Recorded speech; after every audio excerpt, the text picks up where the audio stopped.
관세음보살, 국내외 시청자 여러분 반갑습니다. 우리 유튜브 불교대학은 복덕과 지혜 채널입니다. 주위에 공유, 구독, 권선해 주신다면 부처님 정법을 세상에 알리는 데 크게 도움이 되겠습니다. 금일 제가 제시하는 한자성어는 전선전로입니다. 잘 될수록 더욱 노력하라. 전선전로, 잘 될수록 더욱 노력하라. 음미해 보시기 바랍니다. 단문단답 시간입니다. 첫 번째 질문입니다. 스님, 제가 다니는 절이 조계종 소속 절인데 이곳에 연등과 인등을 켜놓았습니다. 좀 멀리 있어서 자주 가지는 못합니다. 대신 집 앞에 다른 종단 소속 절이 있습니다. 여기는 집 앞이라 자주 갑니다.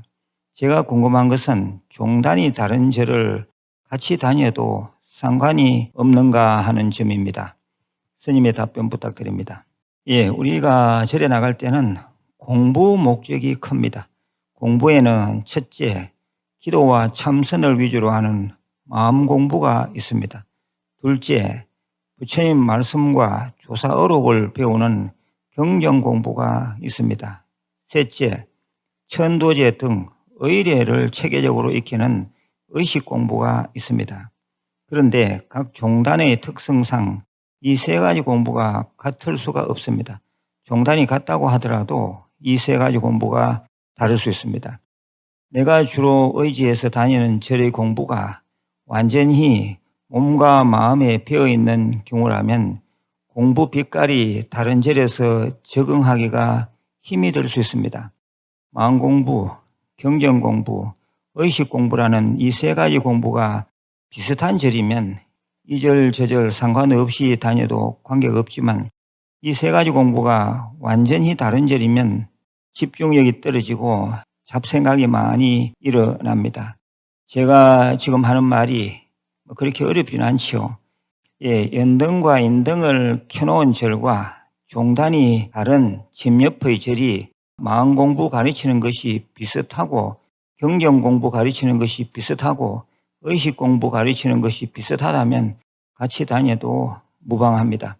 그런데 반대로 내가 믿고 연등, 인등을 켠 절과 앞에서 말한 세 가지 공부가 많이 다른 경우라면 절이 집과 가깝더라도 안 나가시는 게 맞습니다. 집에서 공부하시는 게 더 좋겠습니다. 다시 말씀드립니다. 종단을 떠나서 마음 공부, 경전 공부, 의식 공부가 비슷한 절에 나가시길 권해드립니다. 제가 이미 법문한 불교 종단이 많은 이유, 이 영상물을 찾아서 좀 보시기 바랍니다. 두 번째 질문입니다. 자비도량 참법 기도를 자주 해도 괜찮은지요? 아니면 1년에 한 번 정도만 하는 것이 좋은지요? 집에서 자비도량 참법 기도를 하는 경우 입죄회양을 어떻게 해야 하는지 궁금합니다. 세상에 나와 있는 수행법은 많습니다. 그 많은 수행법 중에서 그래도 중요한 수행은 참선과 정근, 독송, 사경입니다. 따라서 자비도량 참법 같은 참회 수행은 참선, 정근, 독송, 사경을 하면서 양념조로 하는 게 좋습니다. 예를 들어 참선을 주로 하는 경우라면 참선 80% 하시고 20% 정도 떼서 자비도량 참법 하십시오.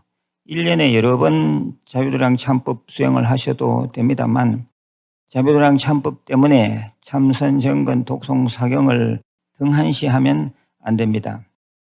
만일 시간을 몰아서 자비도량 참법 수행을 일주일 또는 열흘 만에 완전히 다 하는 경우라면 서너 달에 한 번 정도는 자비도량 참법 수행을 하는 것은 괜찮습니다. 이럴 때 입죄는 먼저 예불 드리고 끝까지 잘하겠다는 발언을 하시면 됩니다. 날짜는 우리 절에서 기도하는 제일날을 맞추면 좋습니다. 초하루, 음력 8일, 15일, 18일, 24일 같은 제일에 입죄하면 훨씬 더 잘할 수가 있습니다. 예, 회양 때도 먼저 예불 드리고 끝까지 잘 해온 데 대한 감사의 기도문을 읽으시길 바랍니다. 세 번째 질문입니다. 불법성 삼보전에 귀의합니다. 해주큰 스님께 삼배드립니다. 항상 건강하십시오. 스님, 제가 인연이 된 절인데 원불불사를 강요하시는데 부담이 되어 나가고 싶지 않네요. 어떻게 해야 하는지요? 예, 원불봉안이 공덕을 짓는 좋은 불사이면 틀림이 없습니다. 그런데 경제적으로 어렵다면 부담스러운 게 또한 사실입니다. 사찰의 스님이 개인으로 불러서 원불봉안을 종용한다면 좀 기간을 멀리 해서 동참하시길 바랍니다. 예를 들면 30개월, 50개월 천천히 납입하시면 되지 않겠습니까? 다른 장점이 더 많은 절에서 원불봉안 불사의 부담 때문에 빠지는 것은 좀 아쉽습니다. 큰 것을 보고 가시길 바랍니다.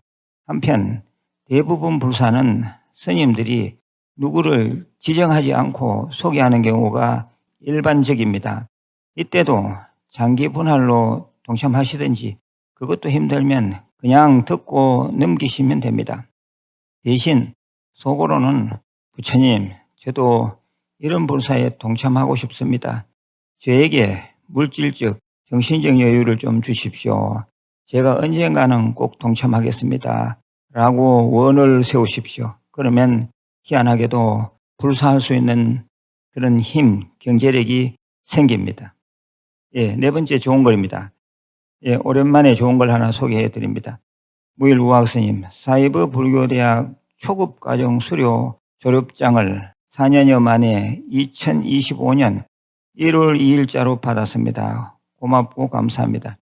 이 모든 것이 저희들의 선지식이신 현스님 덕분입니다. 스님께 삼배예를 올립니다. 늘 강건하시어 좋은 법문 많이 내려주시길 기원드립니다.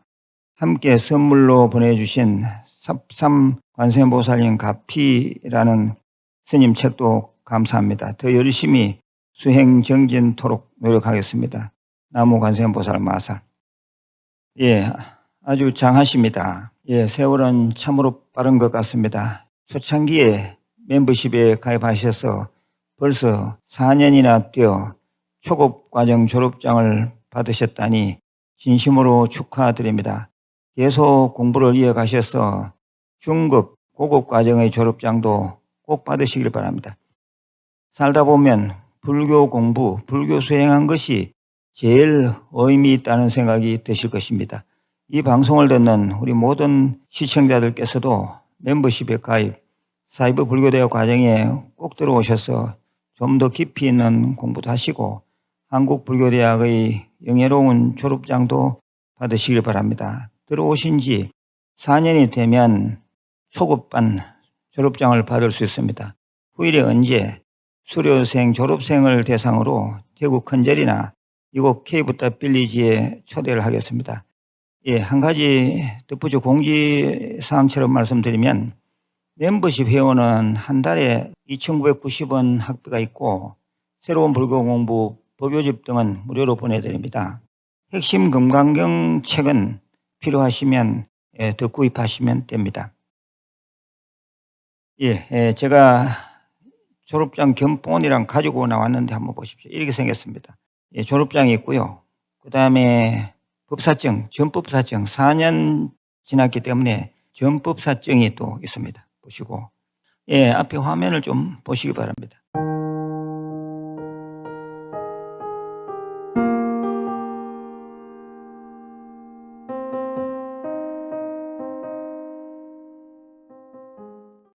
예, 다섯 번째 질문입니다. 스님, 법체 강건하옵소서. 스님, 집에서 기도하면 영가들이 집에 들어와 눌러 앉는다고 하시는 스님이 있다고 합니다. 제가 아는 사람이 그 스님에게 들었다면서 얘기해 주었습니다. 저는 믿지 않지만 왠지 마음이 편치 않습니다. 그 스님이 금강경도 읽지 말라고 하면서 집에서는 어떤 기도도 하지 말라고 했답니다. 스님께서 정확하게 말씀 부탁드립니다. 관세음보살. 예, 그 스님은 순엉터리입니다. 요즘 말로 완전 사이코 스님이라고 보면 됩니다. 만일 그 스님이 진짜 스님이라면 가사 입은 도둑입니다. 우리 불자들은 절대 그런 데 현혹되시면 안 됩니다. 불자가 정성껏 집에서 독송, 사경, 관음, 정건, 절민 예배, 참선 등 수행을 하면 집안이 깨끗해집니다. 불자가 집안에서 오대 수행하면 설령 다른 잡된 기운이 좀 있다 손 치더라도 며칠 되지 않아서 그 기운들이 싹 다 물러갑니다. 특히 제가 독송한 금강경이라도 조속으로 틀어놓고 듣기라도 하시면 가정에 삿된 기운이 싹 물러가고 청정한 기운으로 가득 채워질 것입니다. 기도 참선 수행은 장소를 가리지 않고 틈만 나면 해야 합니다. 할수록 좋습니다. 집에서 기도 참선 수행을 하면 몸도 건강해지고 가정도 평화스러워지고 가족도 소원 성취에도 큰 힘을 받을 수 있습니다. 제가 이미 법문한 가정기도 명상법, 또 하나는 가정에서의 예불, 이 영상물을 찾아서 좀 보시기 바랍니다. 6번째 질문입니다. 스님, 신년에 이사를 하려고 하는데 조심해야 할 방향이 있는지요? 또 어느 날에 이사를 가면 좋은지요? 불교적 입장이 아니라 인간 신앙의 입장에서 말씀드립니다. 불교에서는 좋은 방향, 좋은 날, 안 좋은 방향, 안 좋은 날 같은 것이 없습니다.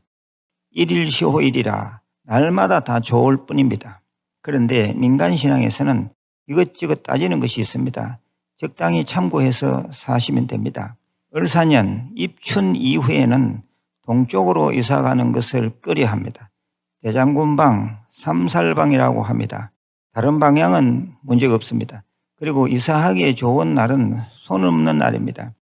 손 없는 날은 음력으로 9, 19, 29, 10, 20, 30일입니다. 참고하시길 바랍니다. 혹시 아파트 당첨 등으로 해서 꼭 동쪽으로 가야 할 일이 있다면 제가 이미 법문한 자료가 있으니 찾아보시길 바랍니다.